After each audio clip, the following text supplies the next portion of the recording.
મંત્ર દીક્ષા આપે તો ગુરુ કેમ આપે? માથે હાથ મૂકે, કાનમાં મંત્ર આપે.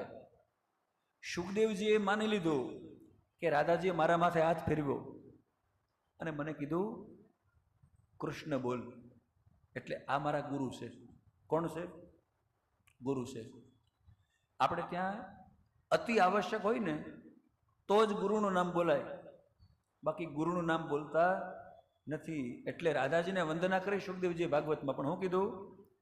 નમો નમસ્તે સ્પૃશવાય સાત્વતા વિદુર કાષ્ઠાય કુયોગિના નિરસ્તશામ્યાતિશયેન રાધસા સ્વધામની બ્રહ્મણિ રંસ્યતે નમઃ. રાધસા શું બોલ્યા?